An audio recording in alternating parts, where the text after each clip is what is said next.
Hello my dear students, welcome to Magnet Brains, your most favorite channel Magnet Brains, जहां आपको मिलता है kindergarten से grade 12 free videos and free education. साथ ही साथ मैग्नेट ब्रेन्स में अब आपको मिलती हैं बुक्स और ई बुक्स भी, वो भी अलग अलग कैटेगरीज की। तो अगर आप चाहते हैं अलग बुक्स से अपनी प्रिपरेशन को जारी रखना, जैसे आपको प्रैक्टिस पेपर्स चाहिए अपने कोर्स के लिए, वर्कशीट की बुक चाहिए, तो स्टूडेंट्स इस वीडियो के नीचे जो फॉर्म लिंक की डिस्क्रिप्शन दी हुई है उसे आप भर सकते हैं और हम तक पहुंचा सकते हैं। जैसे ही वो फॉर्म लिंक का डिस्क्रिप्शन हमें मिलेगा, हमारी टीम आपको कांटेक्ट करेगी और आपकी बुक्स आप तक पहुंच जाएगी। सो स्टूडेंट, आज का टॉपिक आपके क्लास 4th इंग्लिश मैरीगोल्ड का हम करने वाले हैं the little fir tree. Yes, आज जो हम वर्कशीट करेंगे, आज जो हम एक्सरसाइजेस करेंगे, वो हम किस टॉपिक का करेंगे? हम करेंगे द लिटिल फर ट्री का। So students, the little fir tree क्या थी? एक स्टोरी थी, रिमेंबर? क्योंकि एक स्टोरी में जहां पर एक मैजिशियन जो क्या हो रहा था, वेट होने से बचना चाहता था, वो शेल्टर, वो कहाँ जाके छुप जाता है? ट्री के अंदर। यूजुअली भी ऐसा होता है ना कि जब एकदम से बरसात होने लगती है तो then we try to find the shelters, हम पेड़ ढूंढते हैं, हम कोई छत ढूंढते हैं ताकि हम बरसात से बच सके। तो it was the story about the magician and the fir tree, and also कि फर ट्री की क्या ड्रीम्स होते हैं और उसे फाइनली क्या पसंद आता है। Right? So my dear students, अगर आपको ये स्टोरी पढ़नी है या फिर इस चैप्टर को पढ़ना है, एक्सप्लेनेशन देखना है, तो मैग्नेट ब्रेन्स की प्लेलिस्ट में जा सकते हैं और इस टॉपिक को पढ़ सकते हैं। Now let us start the worksheet of the topic the little fir tree. Okay, एक एक करके एक एक क्वेश्चन करेंगे इस टॉपिक का और ये चैप्टर बना लेंगे महा strong. So students, let's start our first question. Where did Shetty took shelter during the rain? भाई, जो मैजिशियन शेट्टी थे, उन्होंने शेल्टर कहाँ लिया? बरसात होने लग गई थी और वो अपने आप को गीला होने से बचाने के लिए वो कहाँ जाके छुपते हैं? उन्होंने शेल्टर, अपनी छत कहाँ ली?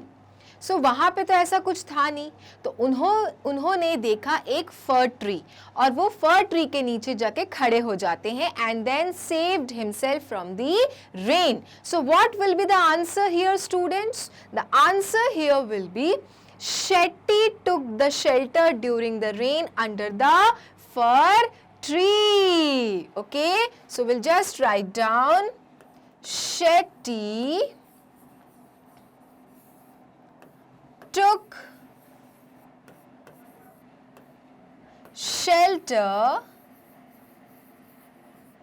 during the rain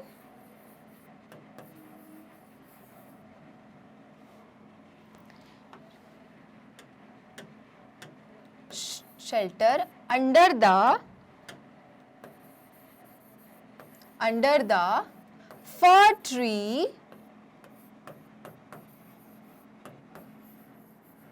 during the rain. Okay, जब बरसात हो रही थी तो उन्होंने अपने आप को वेट होने से बचाने के लिए शेल्टर कहाँ लिया था? अंडर द फर ट्री, क्योंकि पेड़ के नीचे खड़े हुए, तो क्या लिखेंगे? Under fir tree. So how will you write the answer? Shetty took shelter under the fir tree during the rain. Clear my dear students? यही था स्टोरी में। Okay, so let's move to our next question. What did Shetty say to the little fir tree? और जब बरसात रुक जाती है और वो देखते हैं कि वो बिल्कुल भी गीली नहीं हुए, he did not get wet, तो उन्होंने लिटिल फर ट्री को क्या कहा? So let's write down students कि Shetty said to the little fir tree that oh you were so kind to me, कि तुम कितने अच्छे थे कि तुमने मुझे गीला होने से बचा लिया। राइट? क्योंकि वो बहुत ज़्यादा थैंकफुल हो जाते हैं लिटिल फर ट्री के ऊपर that he did not get wet because he was standing under the fir tree। तो हम यहाँ पे वही लाइन लिखेंगे जो आपकी स्टोरी में थी। Okay, so let's start. Shetty said said क्यों आया यहाँ पर? क्योंकि did जो है स्टूडेंट, जब वो लगा रहता है एक्शन वर्ब के साथ तो आंसर में did हटके से का past tense बन जाता है, that is said. So Shetty said the little fir tree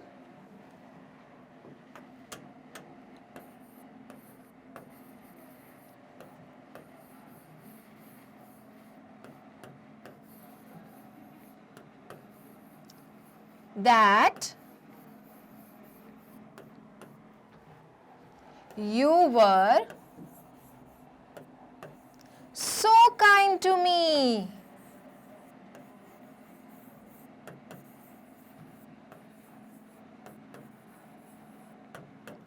Okay, students, these were the words. Shetty said to the little fir tree that you were so kind to me. तुम कितने दयालु थे कि तुमने मुझे गीला होने से बचा लिया.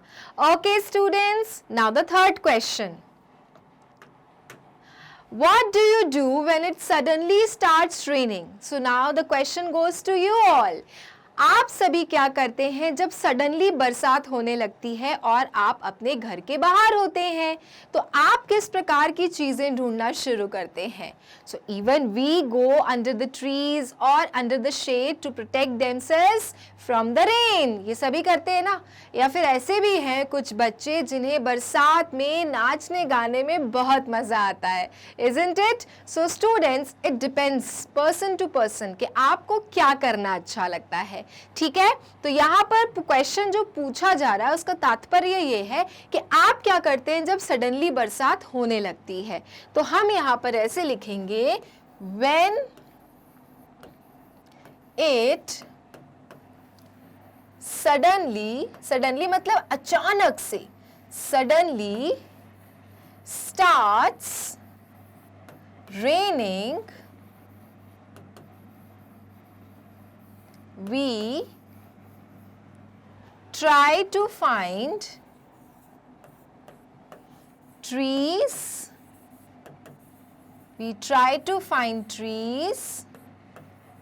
or a shade. We try to find a tree or a shade. यहाँ पे tree or a shade.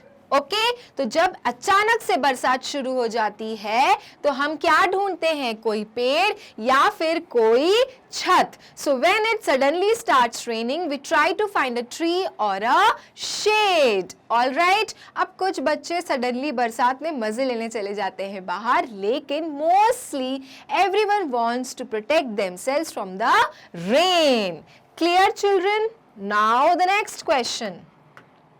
Has anybody been kind to you anytime? How? So student, question का ये मतलब है, क्या कभी आपके साथ भी ऐसा हुआ है कि कोई आपके लिए भी बहुत काइंड हुआ हो, दयालु दिखाई हो किसी ने, और कैसे? तो ये तो सबको अपने अपने एक्सपीरियंसेस लिखने होंगे, है कि नहीं? सो यहाँ पर है, has anybody been kind to you any time, तो इसका आंसर येस और नो में जाएगा. तो if you write yes for this question तो आपको हाउ बताना पड़ेगा, और अगर नो तो फिर आपको कुछ भी नहीं बताना पड़ेगा. तो लेट्स राइट हियर यस, क्योंकि कभी ना कभी लाइफ में ऐसा होता है कि कोई ना कोई ऐसा पर्सन मिलता है जो हमारी मदद करता है अनएक्सपेक्टेडली, और हम उससे बहुत ज़्यादा खुश होते हैं और उसे ब्लेसिंग्स देते हैं. Isn't it? So let's write the answer here yes. Someone has been kind to me by giving me his classwork when I could not come to school. ऐसा आपके साथ भी हुआ होगा children. could not come to school. क्या मतलब निकला इस आंसर का? Can anybody tell me? So the meaning of the answer is, student, yes, someone has been kind to me by giving me his class work when I could not come to school. कभी कभी ऐसा होता है ना कि हम बीमार हो जाते हैं या किसी रीज़न के कारण हम स्कूल नहीं जा पाते, अपनी क्लास वर्क बुक कॉपी नहीं कंप्लीट कर पाते, तो कोई ना कोई पर्सन, कोई ना कोई फ्रेंड हमारा हमें क्लास वर्क नोट्स दे के हमारी हेल्प करता है. तो ये क्वेश्चन का यही आंसर लिखा है यहाँ पर मैंने. Yes, someone has been kind to me by giving, यहाँ पे me आएगा, I have written my. Kind to me by giving me his class work when I couldn't come to school. जब मैं स्कूल नहीं आ पाई थी तो किसी ने मुझे अपना क्लास वर्क नोट्स दिए थे मुझे मेरी हेल्प करने के लिए. तो somebody was kind to me. तो आप अपने अपने यहाँ पे विचार लिख सकते हैं कि अगर आपके साथ कभी ऐसा हुआ हो, किसी ने आपकी मदद की, आप कभी गिर गए थे तो आपको किसी ने उठाया, किसी ने लिफ्ट दी, कुछ भी हो सकता है. लेकिन यहाँ पर यही बताना है कि क्या कभी किसी ने आपकी इस प्रकार से मदद की जब आपको ऐसा लगा कि oh thank you so much, you are so kind to me. Okay, now the next question. Question number 5th. Put tick or a cross against the following sentences. One has been done for you. So बहुत ही simple सा question है. सही sentence के सामने आपको box में, ये boxes में टिक मार्क करना है और गलत सेंटेंसेस के सामने आपको ये क्रॉस करना है, ये बताते हुए कि सेंटेंस गलत लिखा है. ठीक है, तो सेंटेंस आपको बहुत ही केयरफुली पढ़ना पड़ेगा children. So let's start with our first sentence. Shetty was a joker. So was Shetty a joker student? क्या लगता है आपको, स्टोरी पढ़ के आपको क्या लगा था कि शेट्टी क्या था? Was he a joker? No, he was not a joker. In fact, he was a magician. तभी तो उसने फर ट्री को इतने क्या दिए थे, पार्स दे दिए थे कि जो भी वो सोचेगा नेक्स्ट डे वही बन जाएगा. Isn't it? So Shetty was not a joker. तो इसलिए ये सेंटेंस हमें गलत लगा तो हमने यहाँ पे क्रॉस कर दिया. Second question. Shetty granted 3 wishes to the fir tree. क्या शेट्टी ने 3 विशेस ग्रांट किए थे फर ट्री को? Was that true, student? No, it wasn't true, student. Shetty did not grant 3 wishes to the fir tree. It was unexpectedly coming. Clear? Shetty did not grant 3 wishes to the fir tree. Third one. Goat came along and ate all the green leaves. क्या हुआ कि फर tree को अपनी needle वाली leaves से बहुत problem थी, तो उसने अपनी ये नीडल लीव्स को ग्रीन लीव्स में बदलवाया. जैसे ही ग्रीन लीव्स हो गए फर ट्री को, तो क्या हुआ था? क्या गोट आके उसके सारे ग्रीन लीव्स खा गई थी या फिर ऐसा कुछ हुआ ही नहीं था incident? So what do you think? This sentence is right or it is wrong? Goat came along and ate all the green leaves. Is it true or wrong, student? Yes, it is true. Definitely ऐसा हुआ था कि गोट आती है और उसके बाद पेड़ के सारे हरे पत्ते खा जाती है, और जब फर ट्री ये देखता है कि मेरे तो सारे पत्ते चले गए, तो वो विश करता है, अरे यार मेरे पास ग्रीन लीव्स नहीं होने चाहिए, मेरे पास गोल्डन लीव्स होने चाहिए. So this sentence is right. Next, a man came along and stole all the fruits. क्या एक कोई इंसान आया और उसने सारे फ्रूट्स फर ट्री के चुरा के ले गया? क्या मतलब है स्टोल का? चुराना. Steal, stole, stolen. तो स्टोल चुरा के, मतलब ये इंसिडेंट हो चुका है. क्या ऐसा कुछ हुआ था कि एक पर्सन आता है and he stole all the fruits from the tree? No, it did not happen as such and that is why हम यहाँ पर करेंगे क्रॉस. क्लियर? तो इसलिए स्टूडेंट स्टोरी हो या चाहे पोम हो, आपको बहुत ध्यान से पढ़नी है, तभी आपसे एक्सरसाइजेस को सॉल्व करते बनेगा. Clear my dear students? Fine, we will move to next one. Now the next day it was raining. So students, क्या अगले दिन बरसात हो रही थी? ऐसा कुछ था क्या स्टोरी में? No, it wasn't like that and that is why here what will come? Cross. Then all the glass leaves broke due to wind. क्या फर ट्री के सारे ग्लास लीव्स टूट चुके थे हवा के कारण। क्या ऐसा कुछ हुआ था?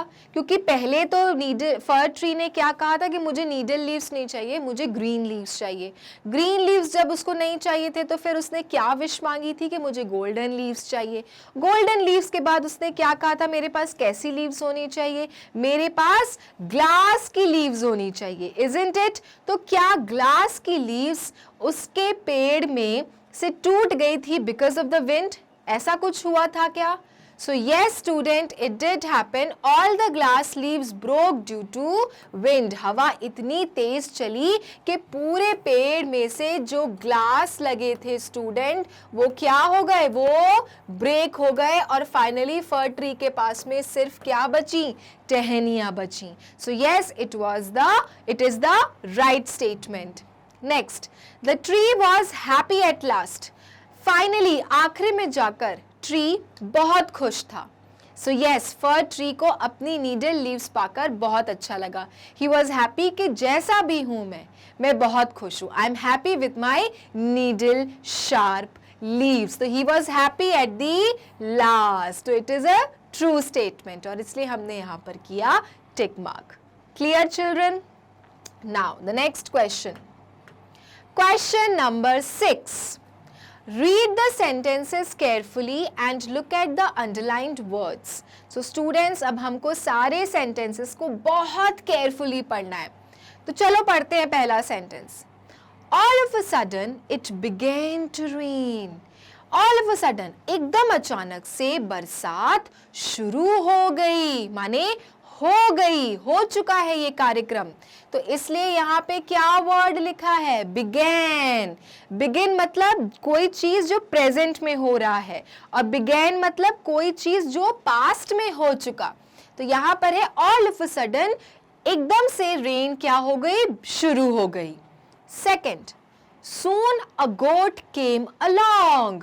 बहुत जल्दी एक बकरी आई। केम, केम किसका पास्ट टेंस है, कम का। Okay, come, came and come, तो किसका पास्ट टेंस हुआ, कम का स्टूडेंट। तो क्या बताया है कि यहाँ पे जो गोट आई है ये क्या है, पास्ट टेंस सेंटेंस है। ठीक है, now the third one, The little fir tree woke up the next day. Little fir tree अगले दिन, next day क्या होती है, जागती है। Woke up the next day. Okay student, so यहाँ पर आया जागी, नेक्स्ट डे। तो यह किसका पास्ट टेंस है, ये पास्ट टेंस है student, wake up, wake up, woke up. Okay, and woken.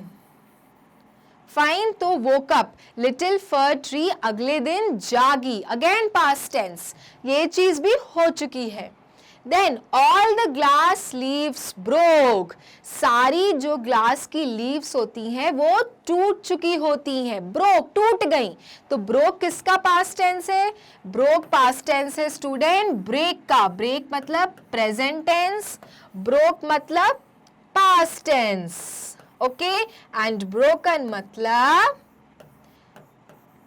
Future tense students. ठीक है, नाउ बिगिन का भी लिख देती हूं मैं यहां पे तो आपको क्लियर हो जाएगा। It is begin, began and begin.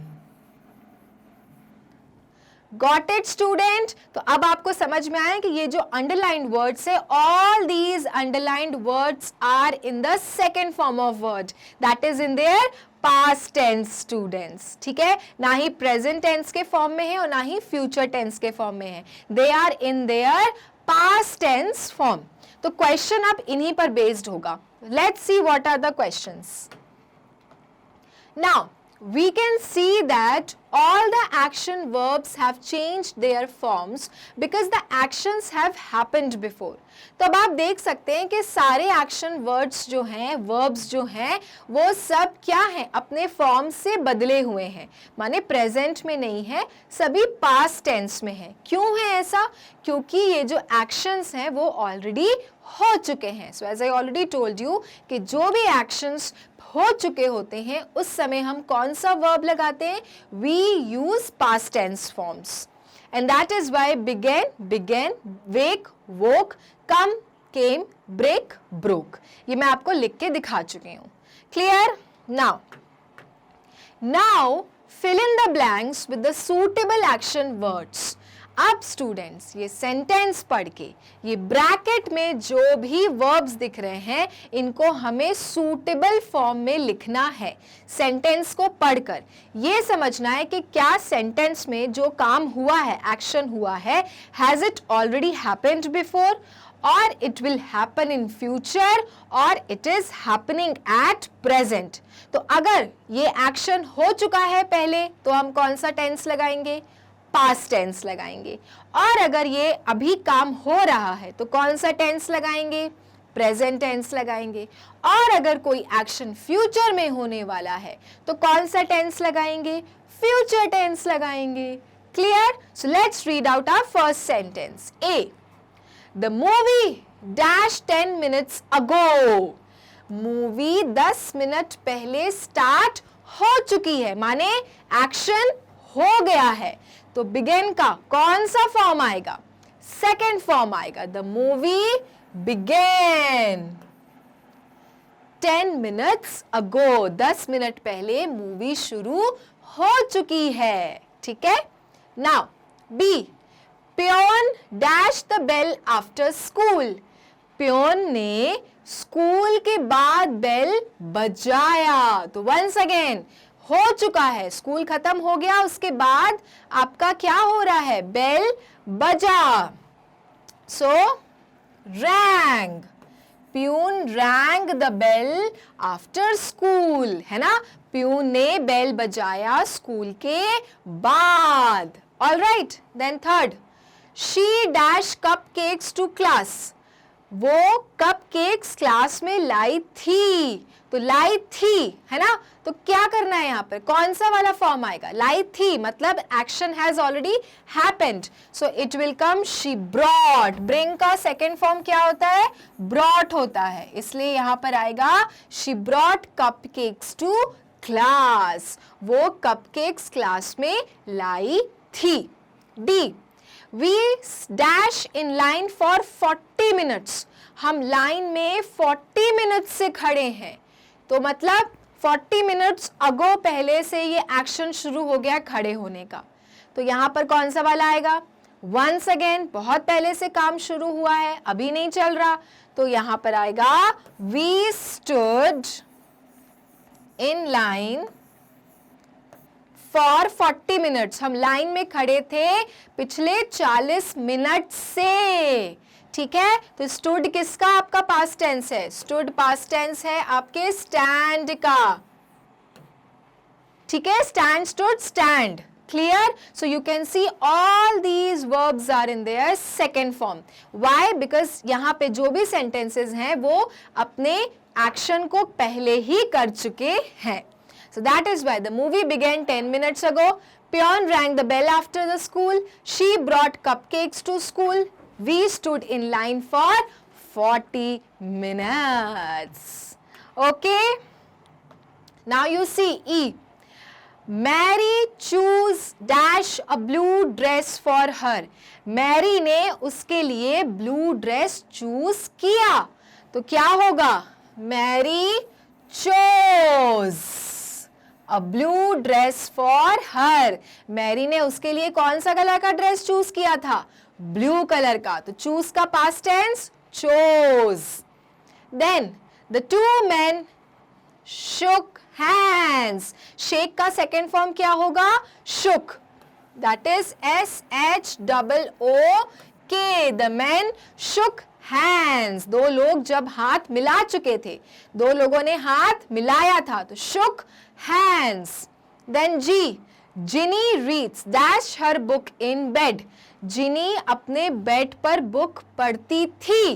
तो क्या आएगा? Ginny read her book in bed. हम सारे सेकेंड फॉर्म में लिख रहे हैं स्टूडेंट्स. ठीक है. आप सारे प्रेजेंट टेंस को किस में चेंज कर रहे हो? सेकेंड फॉर्म में चेंज कर रहे हो. Then H. yesterday, कल मैं तैरा था पुल पे में. yesterday action has already happened. तो स्विम का सेकेंड फॉर्म क्या होता है? स्विम का सेकेंड फॉर्म होता है student swam. Remember the word. Yesterday I swam all the way across the pool. कल मैं क्या किया था? पुल में तैरा था, पूरे पुल में. Clear? So please my dear children, please please please इसको ध्यान से समझिए कि अगर कोई भी एक्शन पहले हो चुका होता है तो हम वर्ब का कौन सा फॉर्म लेते हैं? सेकेंड फॉर्म लेते हैं. अगर कोई काम प्रेजेंट में हो रहा होता है तो हम वर्ब का फर्स्ट फॉर्म लेते हैं. और अगर कोई एक्शन फ्यूचर में होने वाला होता है तो हम वर्ब का थर्ड फॉर्म लेते हैं. क्लियर? नाउ सो स्टूडेंट, ये थी आपकी exercise of the topic the word tree. So student, बहुत ही इंपॉर्टेंट टॉपिक थी क्योंकि आपने बहुत कुछ अच्छी चीज़ें पढ़ी. आपने फर ट्री के बारे में तो पढ़ा ही पढ़ा, मॉरल भी प्राप्त किया कि ज़्यादा की उम्मीद नहीं रखनी चाहिए. जैसा भगवान ने हमें दिया है, जैसा गॉड ने हमें दिया है, we should be happy with the way we are. And also we learned about the verbs. We learned about the different forms of verbs and where and how we should put in them in the sentences. So children, next class में भी आज की तरह हम new worksheet करेंगे. सो आपको क्या करना है? मेरे साथ जुड़े रहना है मैग्नेट ब्रेन्स के साथ, क्योंकि मैग्नेट ब्रेन्स एक ऐसा चैनल है जो देता है किंडरगार्टन से grade 12 free videos and free education. साथ ही साथ मैग्नेट ब्रेन्स में आपको मिलती हैं बुक्स और ई बुक्स भी. सो बुक्स और ई बुक्स को लेने के लिए अगर आपको अलग अलग बुक्स चाहिए, वर्कशीट्स की बुक्स चाहिए, अगर आपको और भी अपनी इंग्लिश स्ट्रॉन्ग बनानी है तो आपको इस वीडियो के नीचे जो फॉर्म लिंक का डिस्क्रिप्शन दिया है उसको भर के हम तक भेजना है. हमारी टीम आपको कांटेक्ट करके आपको आपकी बुक्स पहुंचा देगी. सो चिल्ड्रन, नेक्स्ट क्लास में यूं ही मिलेंगे. तब तक हमें लाइक करते रहिए, फॉलो करते रहिए, सब्सक्राइब करते रहिए एंड अपना ध्यान रखिए. Bye bye.